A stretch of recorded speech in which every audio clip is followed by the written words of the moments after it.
নিজেকে যদি সস্তা বানাতে না চান তবে 5 বিষয় মনে রাখবেন। আপনি যদি গায়ে পড়ে কার উপকার করেন, বেশিরভাগ মানুষ ভাববে আপনি কোনো উদ্দেশ্য হাসিল করার জন্য তার উপকার করছেন। তাই গায়ে পড়ে সাহায্য করতে গেলে সচেতন থাকবেন।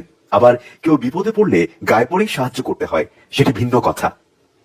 কেউ আপনাকে ডাকলেই আপনি সঙ্গে সঙ্গে হাজির হয়ে যাচ্ছেন, এই মনোভাব ত্যাগ করুন।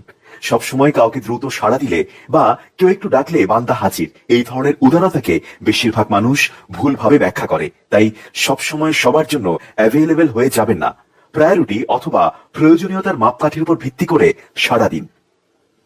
জোর করে অন্যের জীবনে নিজের অস্তিত্বকে প্রতিষ্ঠা করতে যাবেন না।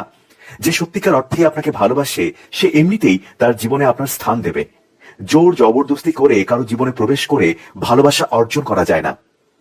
গায়ে পড়ে কাউকে পরামর্শ দিতে যাবেন না। একটা কথা মনে রাখবেন, আপনি যখন প্রয়োজনে কারোর সঙ্গে কথা বলবেন তখন আপনার প্রত্যেকটা কথার গুরুত্ব থাকবে। অপ্রয়োজনে অতিরিক্ত কথা বলা বা উপদেশ দেওয়া কথার ভ্যালু কমিয়ে দেয়। অন্যের ব্যাপারে অযথা নাক গলাবেন না, নিজের চরকায় তেল দিন। তারাই অন্যের ব্যাপারে অযথা নাক গলায় যাদের নিজের ব্যক্তিত্ব বলে কিছু থাকে না। তাই মানুষের পিছনে না লেগে নিজের ব্যক্তিগত জীবন নিয়ে চিন্তা করুন।